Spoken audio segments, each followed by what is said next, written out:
Verso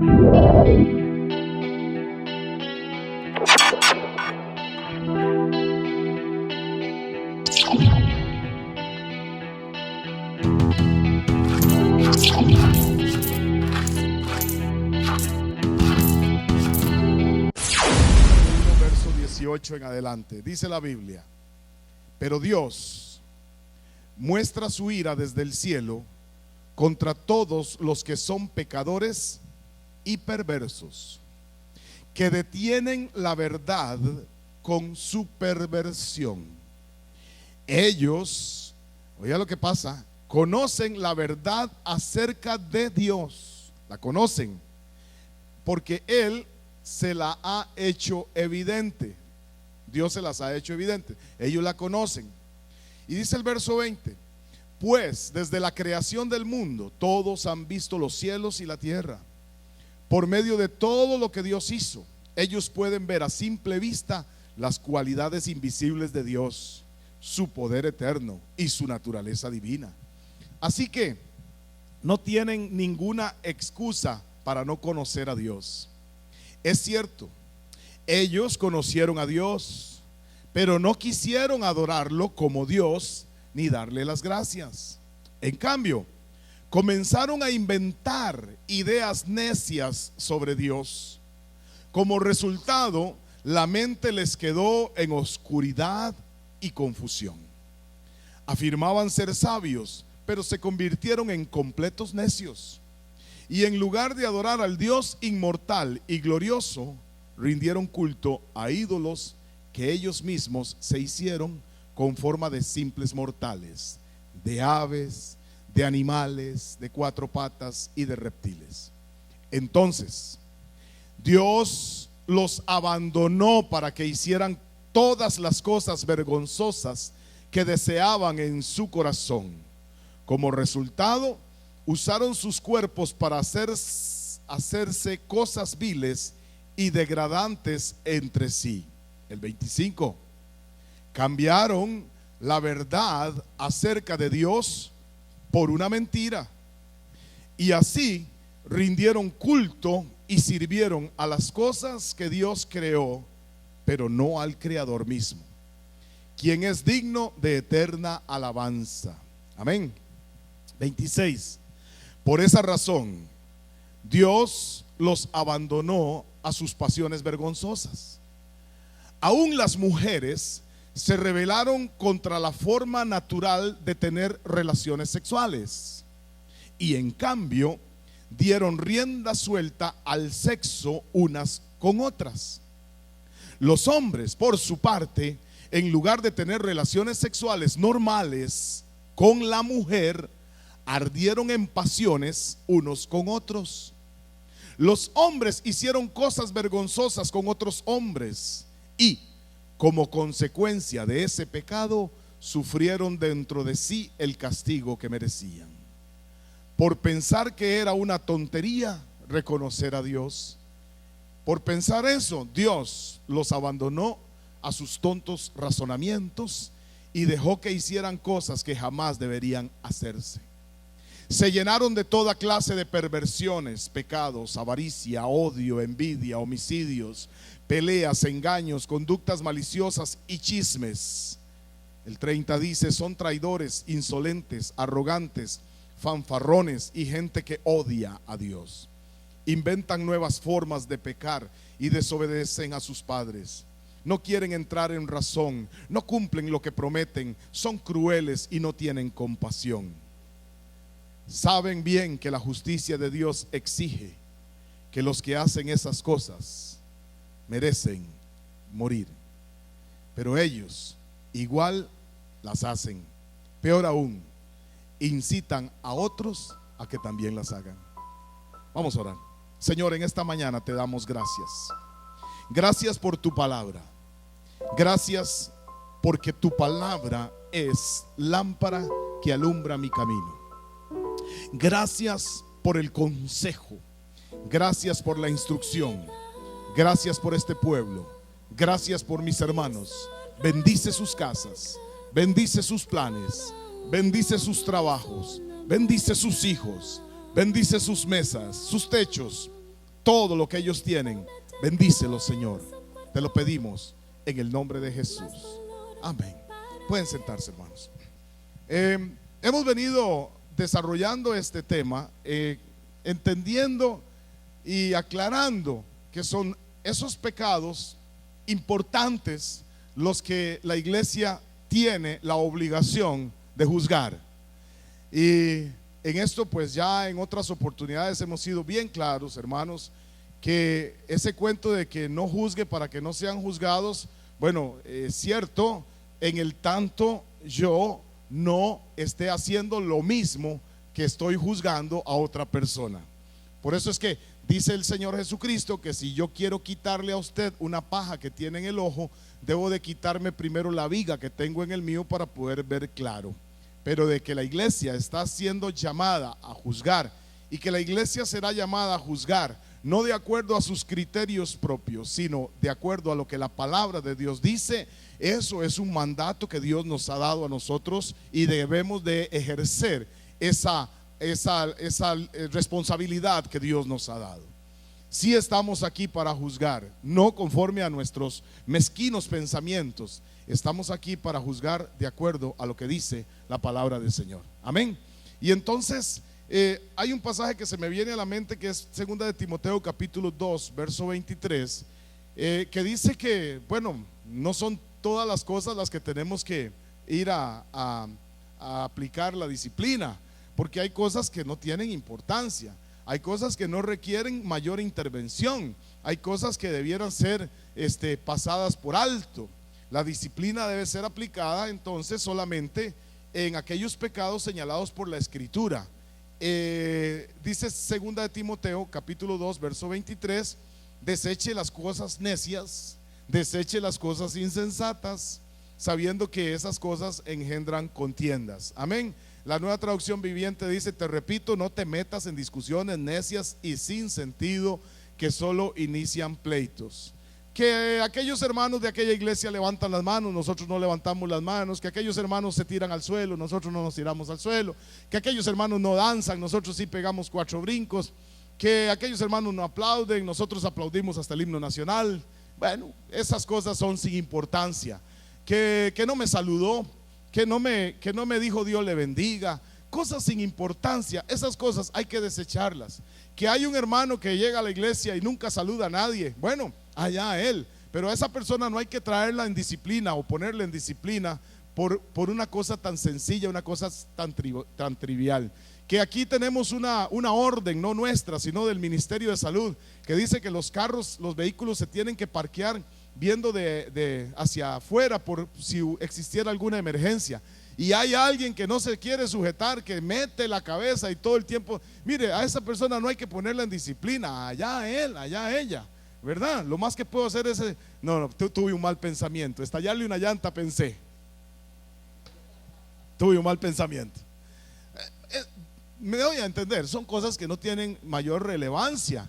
Que los diáconos están haciendo una campaña para que en 2 toquecitos de papel, así ya sea suficiente para economizar papel y para cuidar el planeta y todo lo que eso conlleva. Y si hay alguien que quiere bueno, está bien, ¿de ahí qué vamos a hacer? No lo vamos a poner en disciplina por una cosa tan sencilla y simple, que si yo lo agarro le pego por lo menos un bibliazo, eso sí, no se lo libra.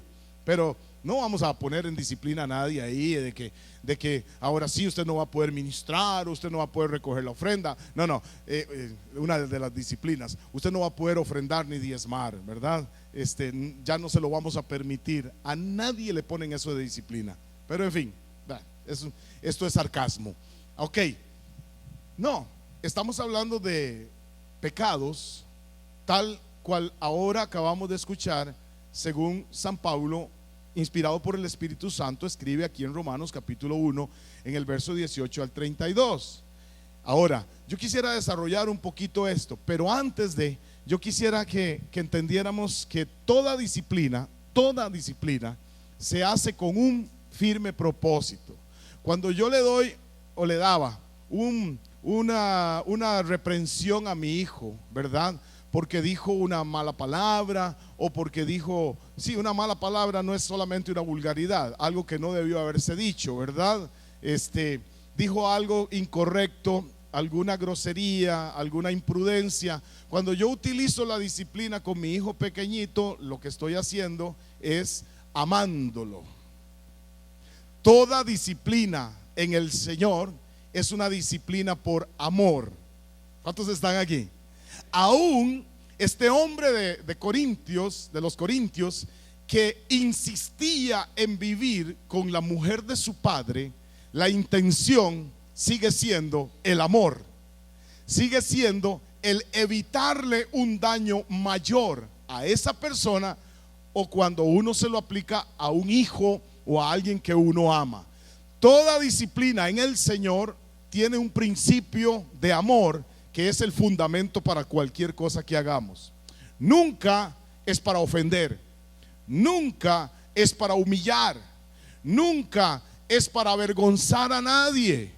Nunca la disciplina es paremos al frente a aquel ser y démosle tomatazos o bibliazos o palabras soeces, palabras ofensivas para que se sienta mal. Nunca la disciplina, que es con base en lo que Dios establece, lleva como fin ofender, humillar o denigrar a nadie. Siempre la disciplina de Dios es fundamentada en el amor.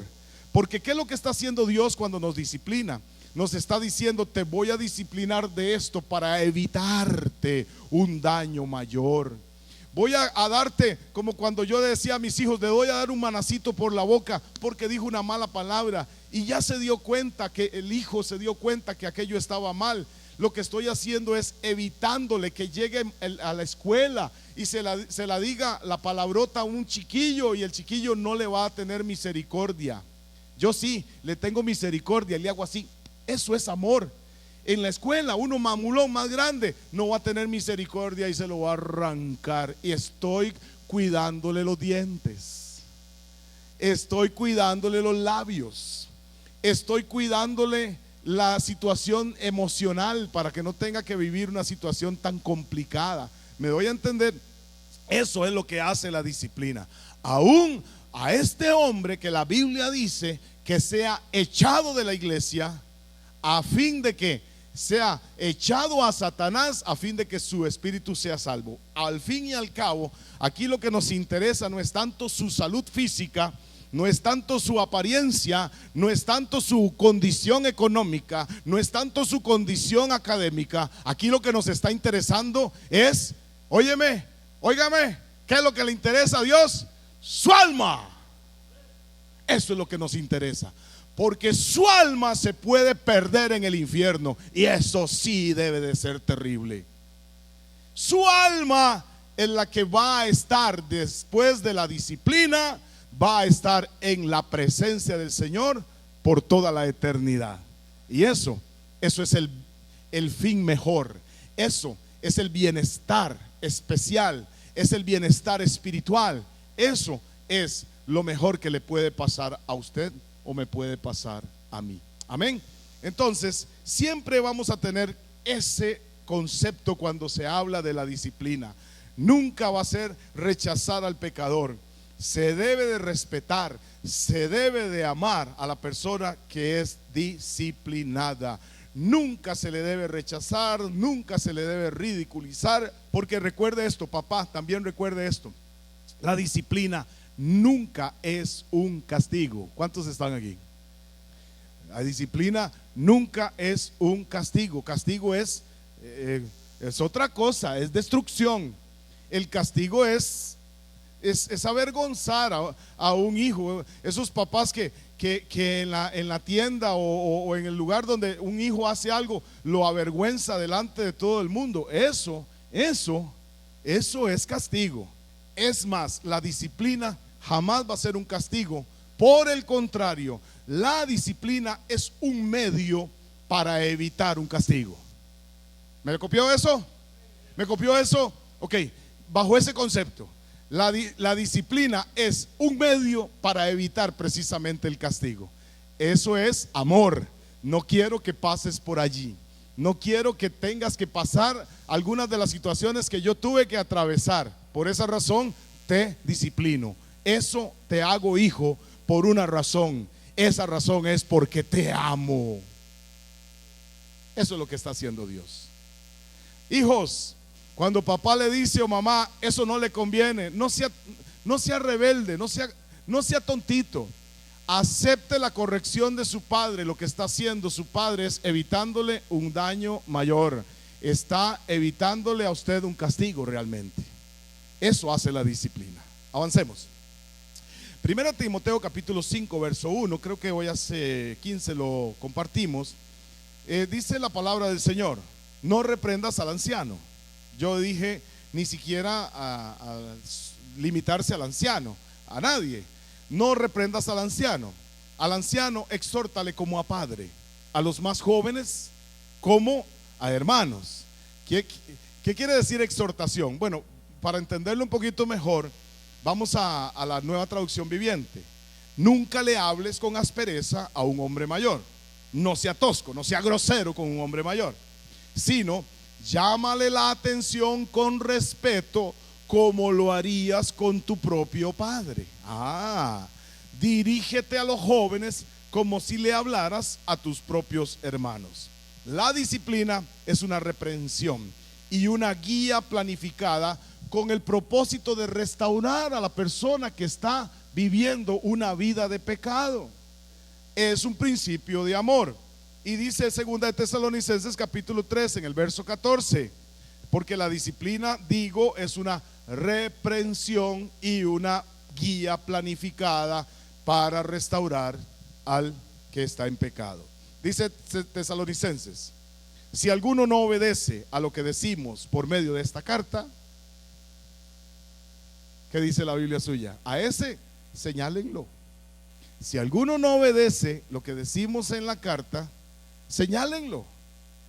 Mire, y a mí alguien me dijo, yo no puedo señalar a nadie. La Biblia dice, recuerde, no estamos hablando de cosas sin importancia, de pequeñeces. Estamos hablando de la práctica abierta del pecado, como el adulterio, como el robo, como la mentira. Amén. Práctica del pecado. ¿Cuántos están aquí todavía? Dice, si alguno no obedece a lo que decimos por medio de esta carta, a este señaladlo. Y dice, apague el celular. Y dice, y no os juntéis con él. Oye, qué tremendo. No se junten con él para que se avergüence. Ok, ya este es otro tipo de vergüenza. Amén. Mas no lo tengáis por enemigo. Estamos ahí con el 15. Sino amonestadle como a un hermano. La Nueva Traducción Viviente. Tomen nota de que quienes rehúsan obedecer a lo que decimos en esta carta, aléjense de ellos para que se avergüencen. No los vean como enemigos, sino que llámenles la atención como lo harían con un hermano. ¿Se tiene que señalar? Se tiene que señalar. Mire, si el problema de la iglesia de hoy es que la iglesia de hoy tiene todo tipo de pecadores en sus arcas. Recuerde que los que se supone estamos en la iglesia somos un montón de pecadores arrepentidos de nuestra vida pasada de pecado. Amén. Arrepentidos. Antes lo hacíamos, ya no. Pero la iglesia de hoy tiene colección de gente que practica el pecado y aún así quieren seguir disfrutando que de las bondades de lo que la iglesia pueda otorgar. Y la Biblia dice que a esta gente hay que señalarla. ¿Cuántos están aquí? Yo no estoy inventando nada, lo dice la Biblia. Amén. Y si en la iglesia, vuelvo al punto inicial, si en la iglesia donde usted asiste no lo hacen, usted no debiera estar sujeto a esa iglesia, o no tiene la obligación de estar sujeto a esa congregación. Gálatas 6:1, esto es uno de los pasajes más interesantes, ya yo lo he explicado en otras oportunidades. Hermanos, si alguno de vosotros fuere sorprendido en alguna falta, vosotros que sois espirituales, restauradle con espíritu de mansedumbre, considerándote a ti mismo, no sea que tú también seas tentado. El concepto es claro. El punto de restaurar es volver a poner en su lugar. Dice la Nueva Traducción Viviente: amados hermanos, si otro creyente está dominado por algún pecado, ustedes que son espirituales deberían ayudarlo a volver al camino recto con ternura y con humildad. ¿Ve qué manera? ¿Qué manera de explicarlo? Lo entiendo mejor todavía. Dice, lo repito de nuevo. Amados hermanos, si otro creyente está dominado por algún pecado, ustedes que son espirituales deberían ayudarlo a volver al camino recto. Y no lo hagan solamente así por hacerlo, ¿verdad? Porque algunos son buenos para volar garrote, son buenos para volar hacha, para sacar filo. Y dice, háganlo con ternura y con humildad. Y tengan mucho cuidado de no caer ustedes en la misma tentación. ¿Verdad? ¿Verdad? Pero hay que hacerlo, hay que hacerlo. Hay que denunciarlo, hay que denunciarlo. ¿Cuál es el principio? El principio es el amor. La disciplina es una reprensión, es una guía planificada para restaurar, para volver a poner, para llevarlo otra vez al camino. El que se sale del camino es porque tiene una vida de práctica de pecado. No sé si me voy a entender. Segunda Timoteo 2:24. Porque el siervo del Señor no debe ser contencioso, sino amable para con todos, apto para enseñar, sufrido. 25. Que con mansedumbre corrija a los que se oponen, por si quizá Dios le conceda que se arrepientan para conocer la verdad. Óyeme, voy a leer el 25 otra vez. ¿Cómo debe ser el siervo del Señor? ¿Cuántos pretenden de los que estamos en este lugar ser siervos y siervas del Señor? Amén. Dice que con mansedumbre corrija a los que se oponen. ¿Cómo? Con mansedumbre. Recuerde que el principio es volver a traer al pecador al camino de la verdad y de la vida, que lo dice el Señor Jesucristo en su palabra. Y dice, por si quizá Dios les conceda que se arrepientan para conocer la verdad y escapen del lazo del diablo en que están cautivos a voluntad de él. Yo sé que usted quiere oír la Nueva Traducción Viviente de 2 Timoteo 2:24. Un siervo del Señor no debe andar peleando, sino que debe ser bondadoso con todos, capaz de enseñar y paciente con las personas difíciles. Instruye con ternura a los que se oponen a la verdad. Este usa el término ternura. Tal vez Dios les cambie el corazón y aprendan la verdad. Entonces entrarán en razón y escaparán de la trampa del diablo, pues él los ha tenido cautivos para que hagan lo que él, el diablo, quiere. La disciplina es una reprensión planificada.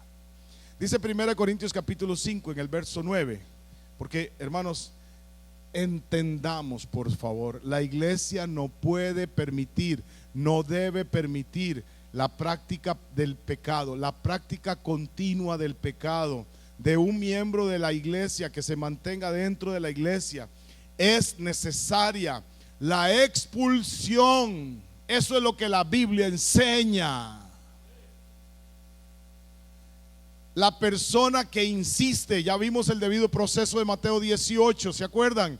Si tu hermano peca contra ti, ve y estando tú y él solo, repréndele. Sí, ya después de haber pasado eso y aún así insiste en vivir una vida de pecado, dice el Señor Jesucristo, ténganlo por gentil y por publicano. Y San Pablo, estableciendo los lineamientos de la iglesia moderna, dice, hay que sacarlo, hay que echarlo, hay que expulsarlo, o peor aún, hay que entregárselo a Satanás.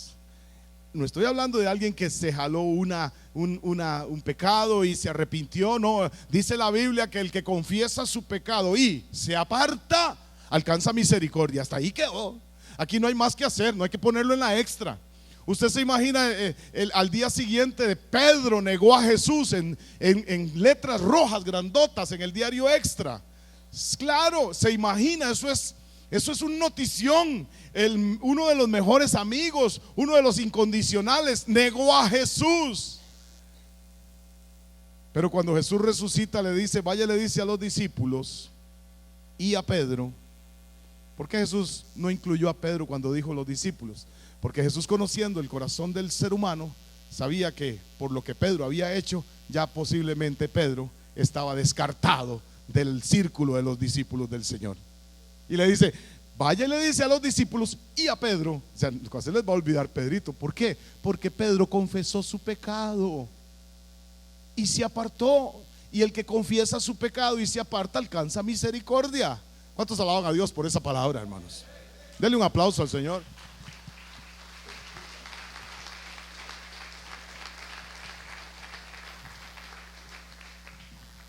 Oiga lo que voy a decir. Esto que vamos a leer aplica solamente para creyentes. Y mire, nosotros lo hacemos al revés. Nosotros decimos, no, yo no me voy a meter. Mire, algunos evangélicos, hay evangélicos, qué barbaridad, qué terrible con los evangélicos. Yo no entro ahí a misa porque me contamino. No jodas. Mire, yo para la gloria del Señor, he estado predicando en una cantina. ¿Y saben con quiénes? Con Javier y con Natalia, mis hijos chiquitillos. Hacían un mimo. Yo me acuerdo que uno le agarraba el corazoncito y el otro lo tiraba al suelo. Y mire, pintaditos, chiquillos de, no me acuerdo, 9, 7 años, una cosa así. Nos metíamos a las cantinas, a todos los lugares. Ellos hacían el mimo y yo daba un mensaje rápido de la palabra. Nunca se me olvidará en Murazán, el mismo cantinero, Chávez, ¿cómo se? Chávez me dice, pastor, me perdona, le voy a servir un traguito al hombre. Él está en su cantina. Él está en su cantina pidiéndome permiso mientras yo estaba compartiendo. Mire, sírvale lo que quiera, me está dejando hablar. Lo que vamos a leer no aplica para no creyentes. Lo que vamos a leer aplica solamente para disque creyentes. Y digo disque para que ustedes me puedan entender. 1 Corintios capítulo 5 verso 9. Oiga lo que dice la Biblia. Os he escrito por carta que no os juntéis con los fornicarios. No absolutamente con los fornicarios de este mundo. No. O con los avaros, o con los ladrones, o con los idólatras. Pues si fuera así, en tal caso, os sería necesario salir del mundo. Oiga lo que dice el verso 11. Si puede subrayarlo, subráyelo. Más bien os escribí que no os juntéis con ninguno que, llamándose hermano, por eso no aplica para la gente del mundo. El mundo, mire, el mundo ellos no lo van a contaminar a usted. Dice la Biblia que la luz prevalece ante las tinieblas. Más bien os escribí que no os juntéis con ninguno que, llamándose hermano, fuere fornicario. Los que tienen relaciones sexuales fuera del matrimonio son fornicarios. Y no me venga aquí a adornar nada, que nos amamos mucho. Sea hombre con mujer, o hombre con hombre, o mujer con mujer, o hombre con perro, porque también los hay. No me venga aquí que es que nos amamos mucho. La Biblia, la palabra de Dios, no lo permite. ¿Qué quiere que le diga? Ay, sí, venite para la iglesia, aquí le vamos a aceptar. ¿Cuántas mujeres quiere tener? Es más, si solo tiene una o dos, aquí le conseguimos otra. Que eso es lo que algunos quieren oír. Pero no podemos predicar algo que no diga la palabra. Y si el apóstol Pablo dice, y si se está quemando, cásese.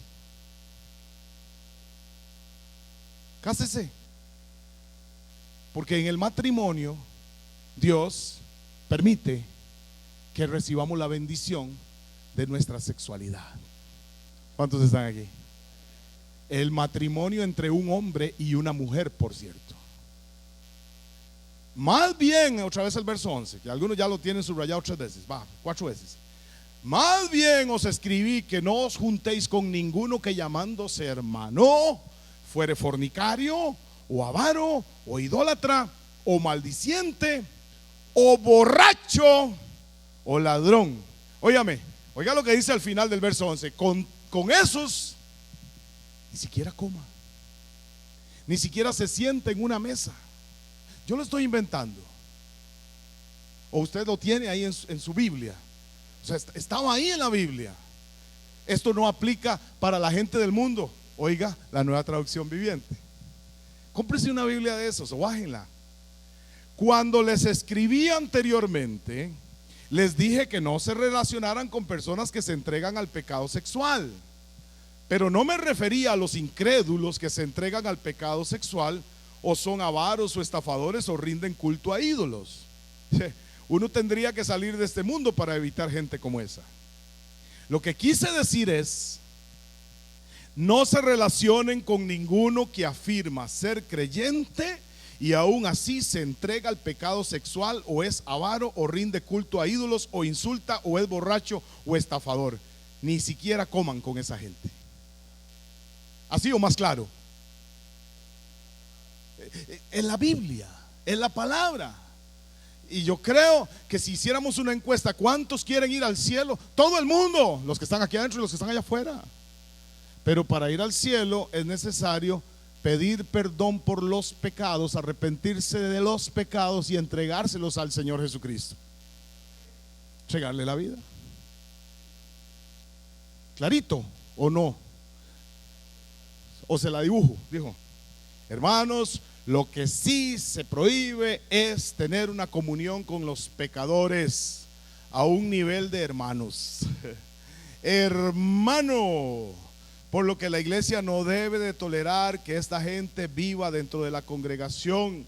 La gente que vive dentro de la congregación con pecados y una vida pecaminosa, hay una respuesta para ellos, o una orden de la iglesia para con ellos. Dice, verso más adelante, vamos al 11 otra vez: más bien os escribí que no os juntéis con ninguno que llamándose hermano fuere fornicario, o avaro, o idólatra, o maldiciente, o borracho, o ladrón, con ese ni aun comáis. Oiga lo que dice el 12.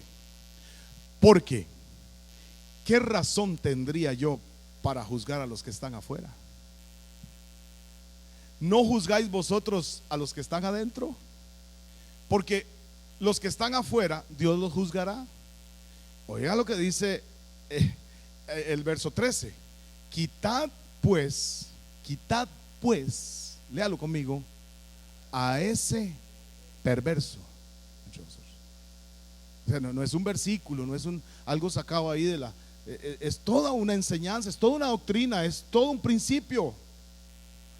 Hermanos, pero la iglesia tiene que hacer algo. ¿Sabe por qué? Porque el mal testimonio de la gente que vive en prácticas de pecado está afectando, como si estuvieran con un arma parados al frente de las iglesias, impidiéndole a la gente que entre, como decía ahora Cecilia, para ser como fulano y tal. Pero en la iglesia ahí lo tienen alcahueteado. Y más si da buenas ofrendas y buenos diezmos. Lo dejan hacer lo que le dé la regalada gana y vivir como le dé la regalada gana. Y aquí ninguno de nosotros vivimos como nos da la gana. Nosotros vivimos según lo que el Señor ha establecido en su palabra. Y si no, se equivocó de club, se equivocó de lugar, está muy extraviado. Nueva Traducción Viviente, el verso 11 ya se lo leí. Oiga el 12: no es mi deber juzgar a los de afuera, pero sí es responsabilidad de ustedes juzgar a los que son de la iglesia y están en pecado. Ve qué interesante. Dios juzgará a los de afuera, dice el 13, pero como dicen las escrituras, quiten al malvado de entre ustedes. Hay que hacerlo, hay que hacerlo. O sea, iglesia, yo sé que es muy duro, pero recuerde cuál es el principio de la disciplina. El principio de la disciplina, ¿cuál es? El amor y evitar un mal mayor a esa persona. Esto es el amor.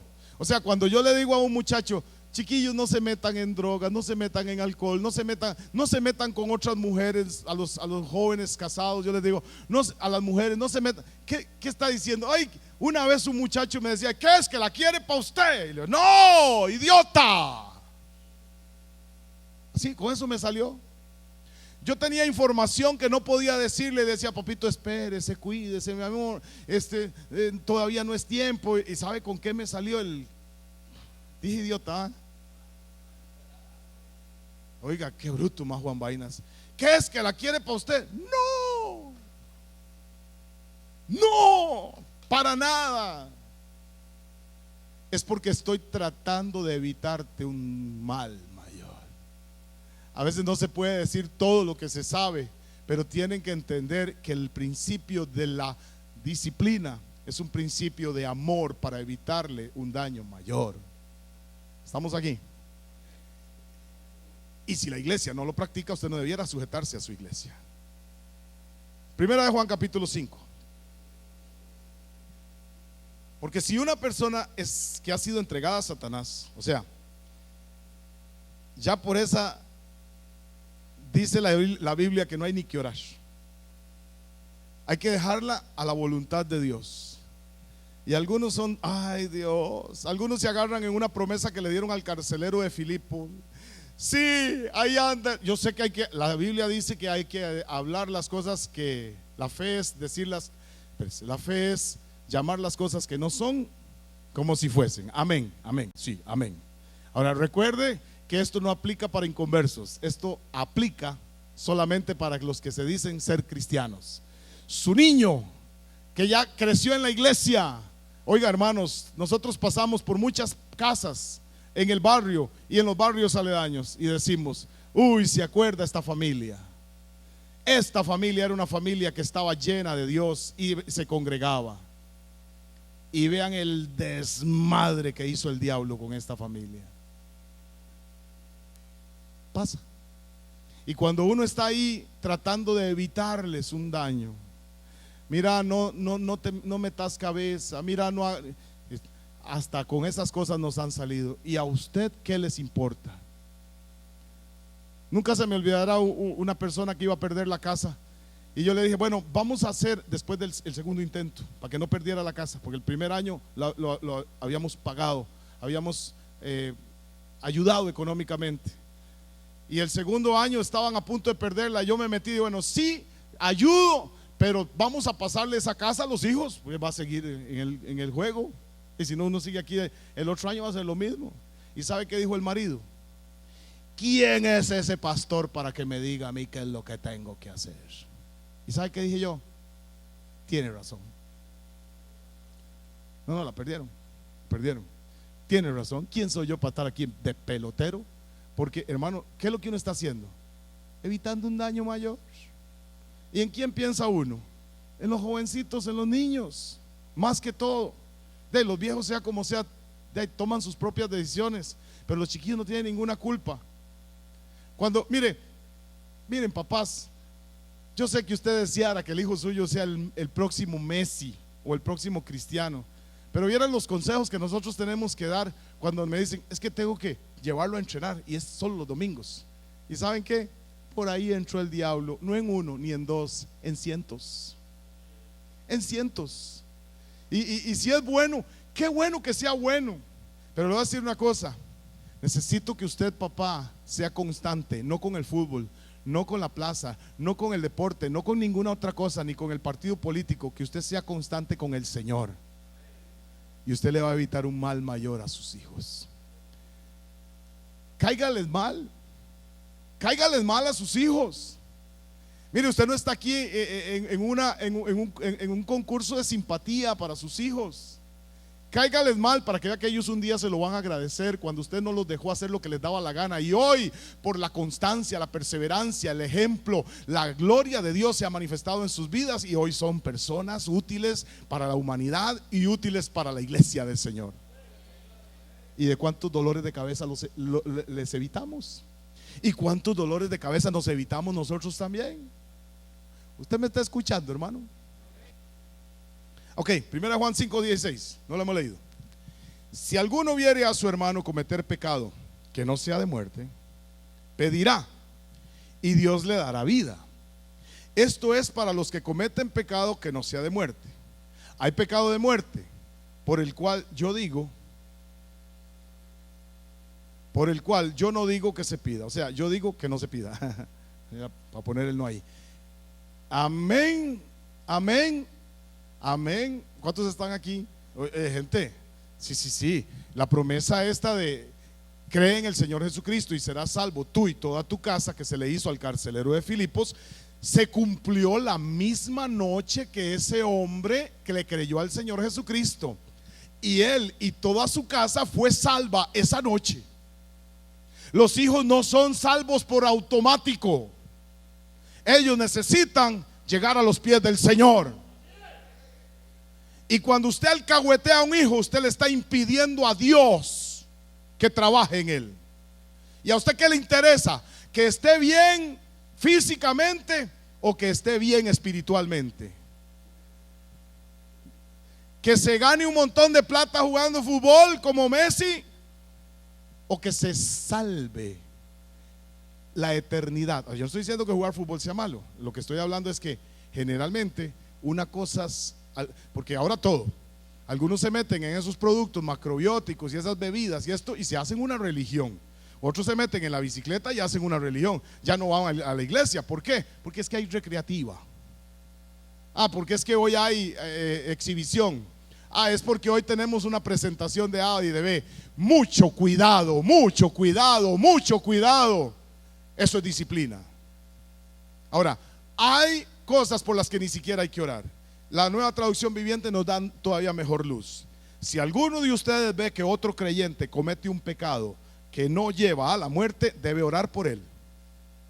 Y Dios le dará vida a esa persona. Pero hay pecado que lleva a la muerte, y no digo que se ore. Y no digo que se ore por quienes lo cometen. Vamos a ver.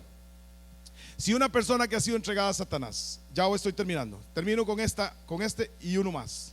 Y les prometo que nos vamos. Si una persona que ha sido entregada a Satanás, es decir, por la cual ya ni se ora, ya ni se pide, se le deja la voluntad del Señor.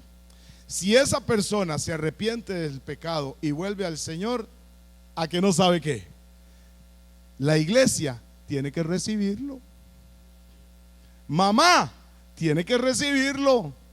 Pero si mamá, usted le está planchando mamá o esposa planchando las camisas para que vaya a ver a la querida, usted lo que está haciendo es una alcahueta, y eso está mal delante del Señor. Si usted le está comprando toda la comidita y no para que él no tenga que pagar nada en la casa, para que compre marihuana o compre drogas, usted está haciendo una alcahueta, y eso no agrada a Dios. ¿Usted quiere que yo le hable más claro o le hago un mapa? Si se arrepiente, aquí la palabra y clave es arrepentimiento. Si pide perdón y deja de hacer lo que estaba haciendo, hay que recibirlo. Hay que hacerle una sopita. Hay que amarlo. Y como el hijo pródigo, se le pone un anillo y se hace una fiesta, porque mi hijo que estaba muerto ha resucitado.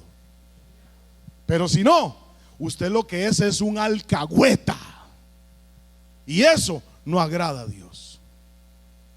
No, hijo, no te vayas. Imagina al padre del hijo pródigo: no te vayas, hijo, yo te compro una mula, yo te compro un camello. ¿Qué ocupas, hijo? No te vayas.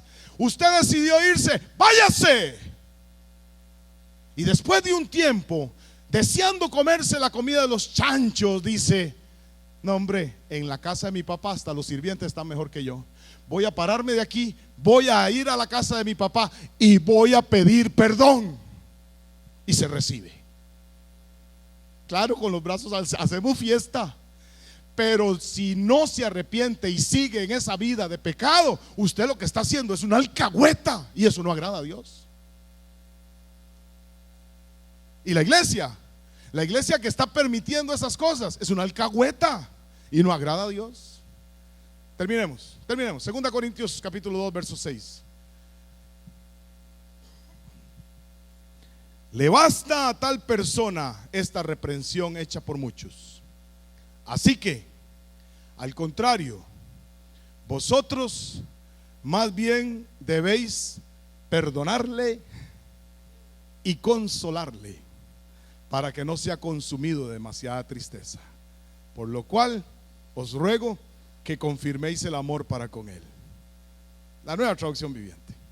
La mayoría de ustedes se le opusieron, y eso ya fue suficiente castigo. No obstante, ahora es tiempo de perdonarlo y consolarlo. De otro modo, podría ser vencido por el desaliento. Así que ahora les ruego que reafirmen su amor por él. Claro, claro. Hijo, bienvenido a la casa del Señor. Los que estamos aquí no estamos haciendo lo que nos da la gana. Hacemos lo que dice la palabra de Dios que se tiene que hacer. Póngase de pie, vamos a orar.